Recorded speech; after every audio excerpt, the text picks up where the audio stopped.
Saudi আরবের একটা জাহাজ এসে মালদ্বীপের সাগরে ডুবে গেল, সবগুলি যাত্রী ডুবে মরে গেল। একজন কোরআনের হাফেজকে আল্লাহ বাঁচায় রাখলেন। সবগুলি যাত্রী ডুবে মরে গেল, কিন্তু একজন হাফেজ, বয়স তার 10 বছর, এই হাফেজকে আল্লাহ পাক বাঁচায় নিলেন। কাঠের উপরে ভাসতেছে। মালদ্বীপের জেলেরা সাগরে নামছে মাছ ধরার জন্য। দেখে একটা ছোট্ট বালক কাঠের মধ্যে ভাসতেছে। এই বালকটারে তারা নৌকায় উঠাইল, উঠে তারা বাজারে তুলল বিক্রি করার জন্য। তখনকার সময় মানুষ বেচাকেনা হইতো, বাজারে তুলছে বিক্রি করবে। চেহারাটা এত সুন্দর, পূর্ণিমার চাঁদের মতো সুন্দর, কারণ তার বাড়ি তো মালদ্বীপ নয়, বাড়িটা হলো আমার নবীর দেশে।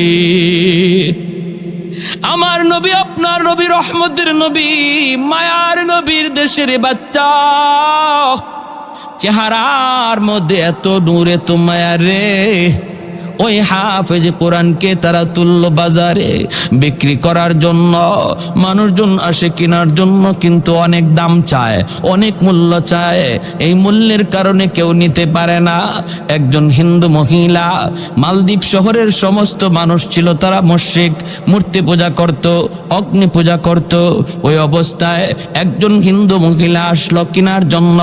মহিলাটার অনেক সম্পদ, কিন্তু ছেলে সন্তান নাই, আছে শুধু একটা মেয়ে সন্তান। একটা ছেলের প্রয়োজন, ছেলের প্রয়োজন। এই চিন্তা করে মহিলা বাজারে হাজির। আইসেই ডাক দিয়ে কই, তোরা কত টাকা চাস? বল না কত টাকা লাগবে। কই এত টাকা লাগবে। মহিলা কই, নে এত টাকা নিয়ে দা, ছেলেটারে আমাকে দিয়ে দে, আমি ছেলেটারে সন্তান হিসাবে পালবো। আমার ছেলে সন্তান নাই রে, আমি তারে ছেলে কয়া পালবো। আম্মা কয়া ডাক দিবে। হাফেজে কোরআন ওই মহিলার ঘরে গেল, মা ডাকে, বোনটারে বোন কয়া ডাক দে, বোনটাও তারে ভাইয়া কয়া ডাকে। এইভাবেই দিন চলছে, রাত চলছে। হাফেজ এখনো তার নিজের পরিচয় দেয় না, সে যে কোরআনের হাফেজ। দেখতেছে গোটা মালদ্বীপ অগ্নি পূজারি, মূর্তির পূজারি, ভয়ে আতঙ্কিত, আতঙ্কিত, পরিচয় গোপন। হঠাৎ করে একদিন দেখি মা হাউমাউ করে কান্দে। মা গো, তুমি কান্না করো কেন? কি জন্য কাঁদো? মহিলা কয়ে, বাবা আমি কান্না করি জন্য, মালদ্বীপে প্রতি বৎসর সিডর হয়। সিডর জলোচ্ছ্বাসের কারণে অনেক মানুষের প্রাণহানি হয় রে বাবা, অনেক মানুষ মারা যায়। নির্ধারিত টাইমে, রাত যখন 12টা বাজে, প্রতি বৎসর নির্ধারিত তারিখে নির্ধারিত টাইমে মালদ্বীপ থেকে সিডর হয়। এই সিডরের কারণে অনেক মানুষের প্রাণহানি ঘটে। বাদশাহ জ্যোতিষীদেরকে বলেছে, জ্যোতিষী বিদ্যা পরে তোমরা দেখো, একটু বের করো কেন এমন হয়। একই তারিখে একই রাত, রাত 12টার পরে এমন কেন হয়? এমনি ভাবে জ্যোতিষীরা জ্যোতিষী বিদ্যা পড়ে, গণকেরা গণনা করে করে বের করে ফেলল। এটা একটা খবিস জিন্নাত। এই খবিস জিন্নাতে এমনটা করে, এটা জিনের একটা কারসাজি। যদি বাঁচাইতে হয় তাহলে মালদ্বীপের একটা সুন্দরী কুমারী মেয়েকে প্রতি বৎসর সাগরের পারের ওই যে রাম মন্দির, এই রাম মন্দিরে সন্ধ্যাবেলা রেখে দিতে হবে, সকালবেলা তার লাশ আনতে হবে। রাতের বেলা জিন্নাত ওই সুন্দরী মেয়েটাকে খেয়ে ফেলবে, খেয়ে ফেলবে। সকালবেলা তার লাশ পাওয়া যাবে। যদি প্রতি বছর একটা সুন্দরী কুমারী মেয়েকে তুমি এরম উৎসর্গ করতে পারো, তাহলে শহর বেঁচে যাবে, মালদ্বীপ বেঁচে যাবে। বাদশাহ এই সিদ্ধান্ত জারি করলো, ক্ষুদ্র স্বার্থের, বৃহৎ স্বার্থের জন্য ক্ষুদ্র স্বার্থের জলাঞ্জলি তালিকা তৈরি করো। মালদ্বীপে কত সুন্দরী কুমারী আছে, তালিকা তৈরি করলো। এরে বাবা, তালিকা অনুযায়ী লটারি দেওয়া হয়। এই বছর লটারির মধ্যে আমার একমাত্র মেয়েটার নাম উঠে গেছে। সরকারি ফৌজ আমাকে জানায় দিচ্ছে, সন্ধ্যা হওয়া মাত্রই আমার মেয়েটাকে ধরে নিয়ে যাবে আর ওই মন্দিরে রেখে দিবে, সকালবেলা তার লাশ পাওয়া যাবে। এ বাবা বল বল বল, কেমন করে আমি মা সেটা সইব রে। যেই বাচ্চাটারে এত আদর করে মায়া করে বড় করলাম, চোখের সামনে মেয়েটা আজকে মৃত্যু কোলে ঢলে পড়বে, কেমন করে আমি মা সেটা সইব। এজন্য আমি কাঁদতেছি। হাফেজে কোরআন কয়, মা টেনশন করো না, আমার বোনের কোনো ক্ষতি হতে দিব না। আল্লাহু আকবার, জোরে কন না। ও মা, আমার বোনের কোনো ক্ষতি হতে দিব না, মামলা আমার কাছে ছেড়ে দাও, বিষয়টা আমি বুঝবো। মহিলা কই, বাবা তুমি কও কি, কেমনে, কিভাবে? হাফেজে কোরআন কয়, মা আমার বোনটাকে নানার বাড়িতে পাঠায় দাও, আর আমার বোনের জামা কাপড় পরাইয়া আমাকে মেয়ে লোক বানাইয়া তুমি পালঙে বসায় রাখো। ওরা আমাকে মেয়ে লোক মনে করে নিয়ে যাক, আমার বোন মনে করে ওরা আমাকে নিয়ে যাক, আমাকে রাম মন্দিরে রেখে দিক। এরপরে কি হয় আমি বুঝবো, এরপরে আমি কি হয় আমি বুঝবো। মহিলা কয়, না বাবা রে, আমি তোমাকে হারাইতে পারি না রে বাবা। মেয়ে তো আমার বিয়ে দেওয়ার পর চলে যাবে, কিন্তু আমাকে বৃদ্ধ হলে কে পালবে, আমাকে কে খাওয়াবে? তোমাকে আমি হাতছাড়া করতে পারি না, তোমার ক্ষতি হোক এটা আমি চাই না। হাফেজে কোরআন কয়, মা গো তুমি বুঝি টেনশন করতেছো আমার ক্ষতি হবে, আমাকে জিন্নাতরা খেয়ে ফেলবে। মা তুমি জানোই না আমার সিনার ভিতরে কি আছে, জিন্নাতের কাছে যেই শক্তি এর চেয়ে 1000 গুণ শক্তি আমার সিনার ভিতরে, যার নাম হলো 30 পারা কোরআন। আর একটু জোরে সুবহানাল্লাহ। হাফেজ সাহেব কি কয়, কয় মা গো টেনশন করো না, আমার সিনার ভিতরে 30 পারা কোরআন। এই কোরআনের শক্তি সিডরের শক্তির চেয়ে 1000 গুণ বেশি, ওই জিন্নাতের চেয়ে 1000 গুণ বেশি। মহিলা তো কোরআন কি জিনিস বুঝে না, কোরআনের মহত্ব বরত্ব সম্পর্কেও জানে না। মহিলায় কই, বাবা কোন কোরআনের কথা বলো? কয় মা গো তোমার এত কিছু বুঝতে হবে না, এতটুকু তুমি ইয়াকিন রাখো, তোমার সন্তানের বিন্দু পরিমাণ ক্ষতি হবে না। আল্লাহু আকবার। মহিলা তো টেনশনের ভিতরে পড়ে গেছে। সন্ধ্যাবেলায় সরকারি ফৌজ আসছে, সেই দরজায় নক করেছে, টক টক টক টক। মহিলা যেই মাত্র দরজা খুললো, কইলা দেখে সরকারি ফৌজ। কি দেখে? দেখা মাত্রই কয়, রাম রাম রাম। রামে কোনো কাম হইব? জোরে কোন? কাম হয় কার দ্বারা? আরো জোরে কার? যেই কইছে রাম রাম রাম, হাফেজ সাহেব কয়, রাখো তোমার কাম। এজন্য বলতেছিলাম রে যুবক, ওই মহিলা যখনই কয় রাম রাম রাম, হাফেজে কোরআন কয়, মা গো তুমি রাম বললো না, যে বাঁচানোর ইনি সব দেখতেছি। এমনি সরকারি ফৌজরা ঘরের ভিতরে ঢুকলো, ঢুইকে দেখে পালঙের মধ্যে একটা সুন্দর মেয়ে বসা। বলুন তো মেয়ে না ছেলে? সবার মনোযোগ আছে তো? আবার কিন্তু জায়গায় আসছি, মাঝখানে গেছিলাম গা অন্যদিকে, জায়গায় কিন্তু আসছি। ছেলে না মেয়ে? জোরে করেন পিছনের লোকেরা, ছেলে না মেয়ে? মেয়ে। মেয়ে লোকের পোশাক পরে বসা। বোন রে নানার বাড়ি পাঠায় দিছে, কই নানির হাতের পিঠা খাও গিয়া। আর এদিকে আমি সামলাই। বোনের কাপড় পইরা বইসা রইছে সরকারি ফৌজ। ভিতরে ঢুইকে দেখে পূর্ণিমার চাঁদের মতো চেহারা, এত সুন্দর, কারণ দাড়ি নাই মোছ নাই, বয়স তো কম, মেয়ে লোকের মতোই লাগে। আইসা যখন ওরা কয়, হাইরে এত সুন্দর মেয়ে তো কোনোদিন দেখলাম না রে মালদ্বীপ, হাইরে আজকে এত সুন্দর মেয়েটারে আমরা জিন্নাতের খাবার বানায় দিব, এই বইলা বলতেছে চলো। যেই মাত্র ধরতে চায়, হাফেজ কয়, আমারে ধরা লাগবে না, আমি নিজেই যাব। আমারে টান দেওয়া লাগবে না, কারণ আমারও বোঝা দরকার আছে বিষয়টা কি, এখানে ঘটনাটা কি, এটা আমারও বোঝার দরকার আছে। আমারে টানাটানি হেসরা হেসরি করা লাগবে না। চলছে তো চলছে, বোনের কাপড় উপরে নিচে তার নিজের কাপড়, আর শুধু মারে বলছে, মা গো আমার একটা জায়নামাজ দিয়ে দিও। আল্লাহু আকবার, জোরে কোন। লোকে এসে জায়নামাজটা সাথে নিয়ে চলে গেছে রাম মন্দিরে। বিশ্ববিখ্যাত পর্যটক আল্লামা ইবনে বতুতা, তার কিতাবের নাম হলো রিহলাতে ইবনে বতুতা। এই কিতাবের ভিতরে বাস্তব ঘটনাটা তুলে এনেছেন। আজকে বিশ্ব মানচিত্রে মালদ্বীপ একটা মুসলিম দেশ। কেমন করে মুসলিম দেশ হলো? এরা মুসলমান ছিল না, এরা ছিল সব হিন্দু। আজ কেন তারা মুসলিম হলো? কেমনে হলো? একজন হাফেজ কোরআনের বরকতে, একজন হাফেজ সাহেবের উসিলায় আল্লাহ পাক গোটা মালদ্বীপকে ঈমান দেয়া দিছে।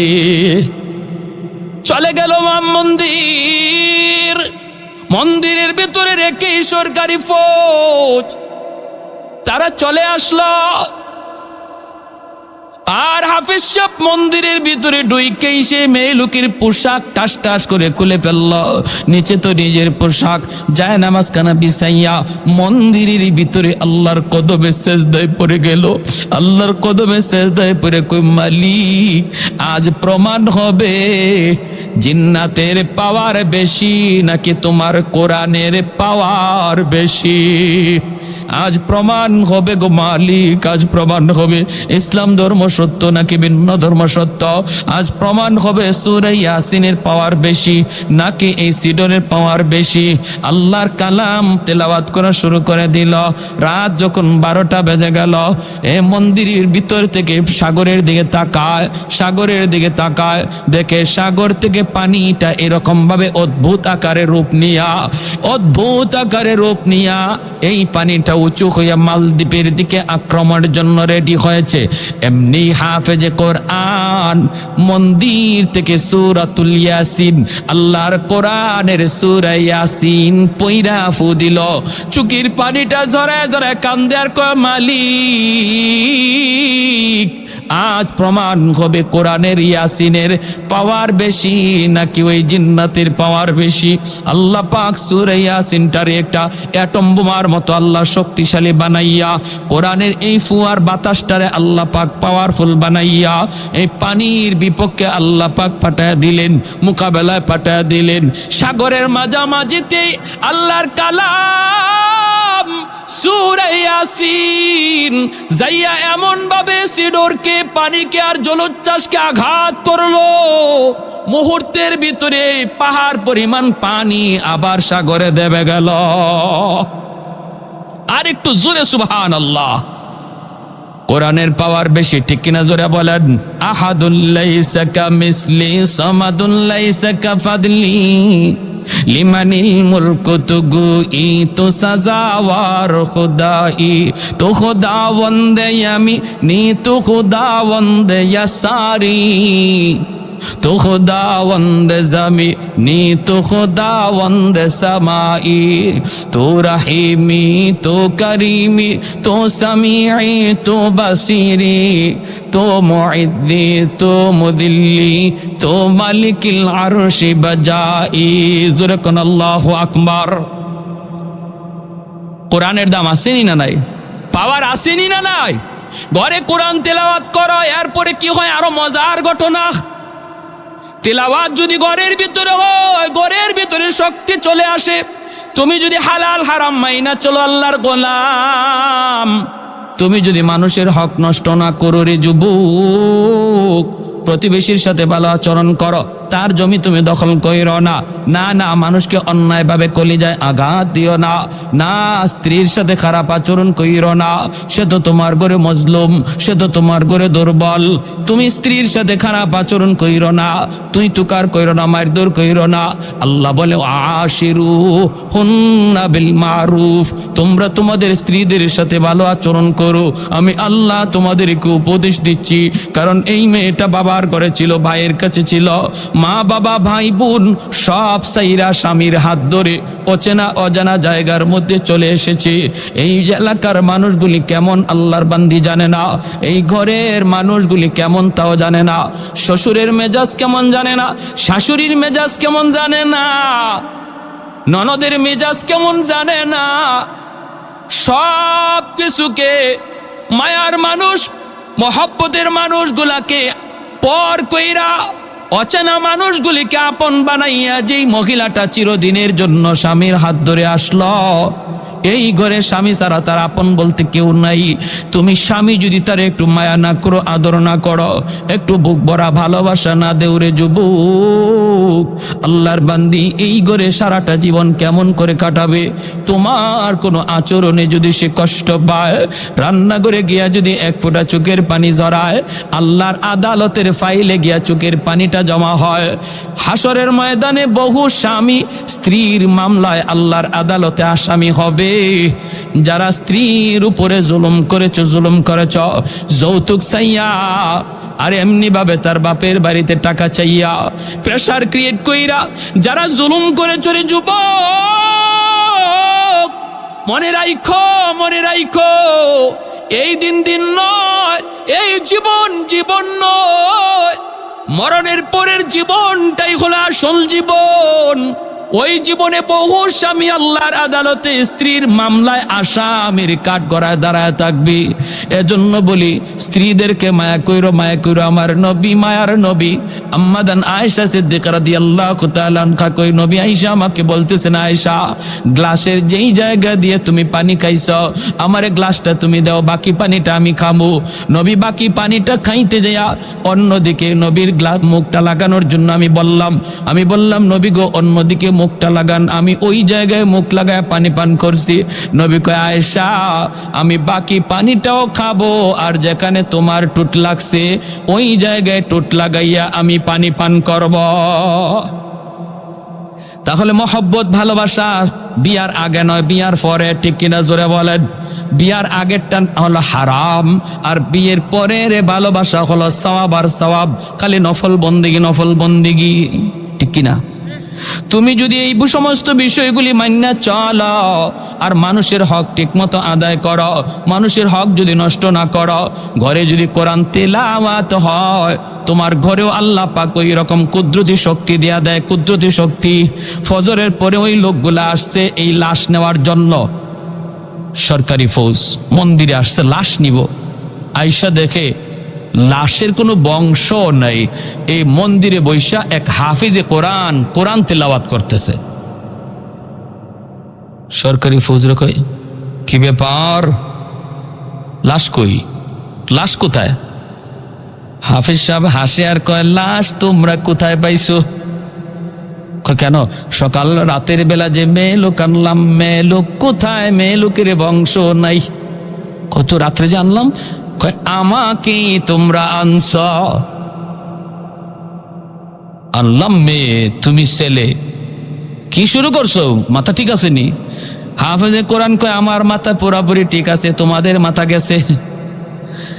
আমার বোন রে নানার বাড়ি পাঠায় দিয়েছি, বোন তো নানার বাড়ির পিঠা খায়, আমি তো বোনের কাপড় পরে এখানে বসাছিলাম, আমাকে মেয়ে লোক মনে করে তোমরা নিয়ে আইসো।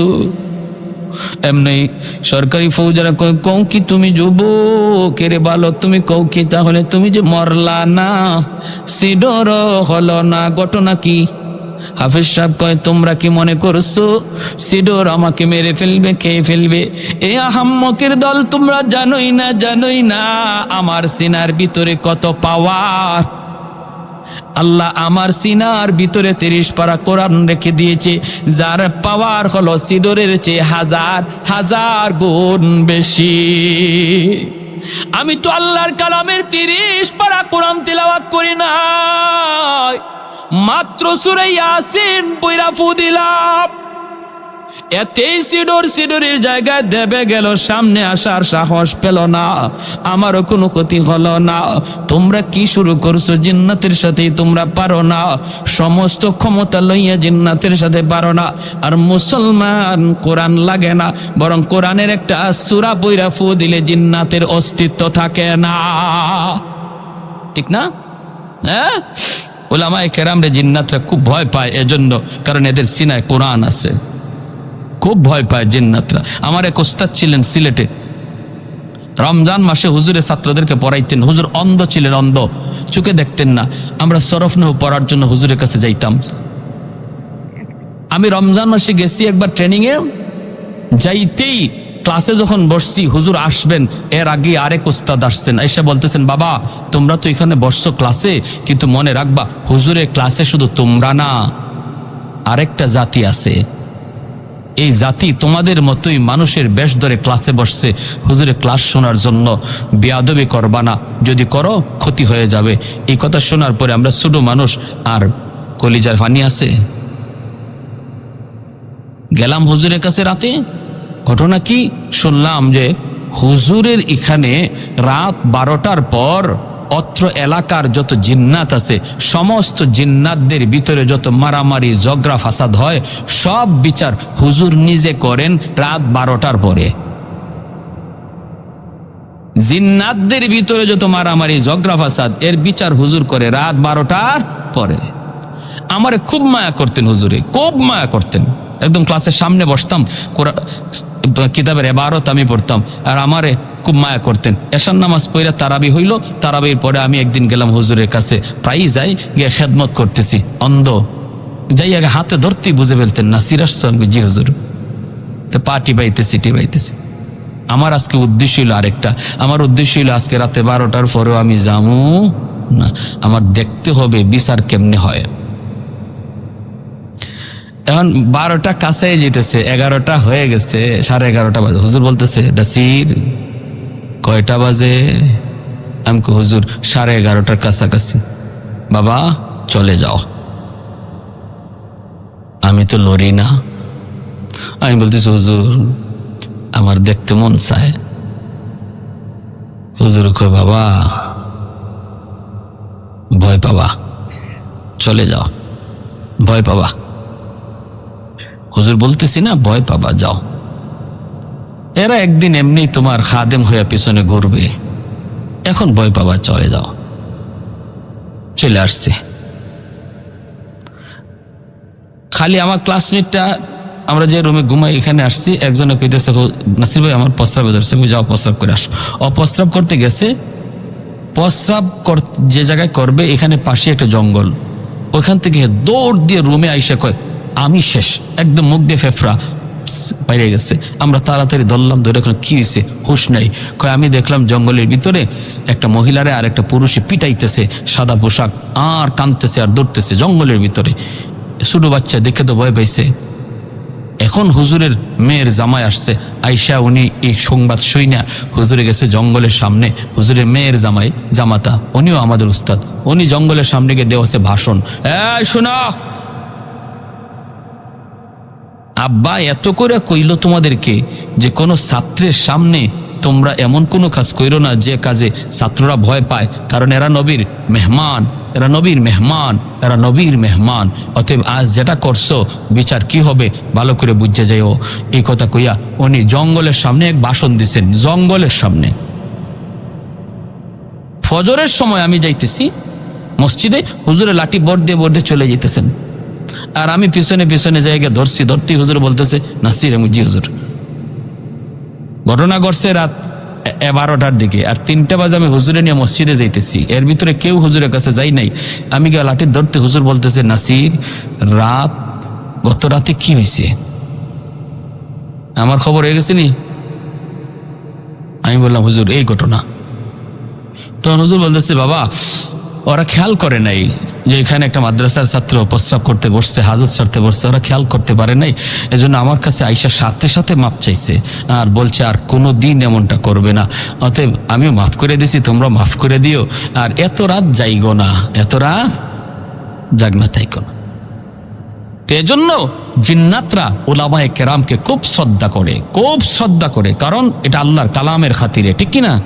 আমরা মানুষ হয়ে পারলাম না, আমরা মানুষ হয়ে তাদেরকে ছোট চোখে দেখলাম। যেখানে আল্লাহ হাসরের মাঠে কইব কোথায় উলামায়ে কেরাম, পর্দার ভিতরে আসো। যখন সুবহানাল্লাহ, ইয়া মাশারাল উলামা তামাইয়াজু বাইনাহুম, হাসরবাসী থেকে আলাদা হও, পর্দার ভিতরে আল্লাহ নিয়ে আসবে।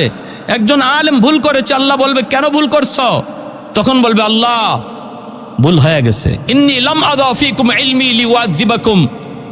আল্লাহ নিজে বলবে, কত বড় কথা, হাদিসে কুদসি। আল্লাহ বলবে আমি জাহান্নামের আগুনে জ্বালানোর জন্য তোমার সিনায় কোরআন দেই নাই, অন্যায়টা কেন করছো? আলেম কবে আল্লাহ ভুল হয়ে গেছে।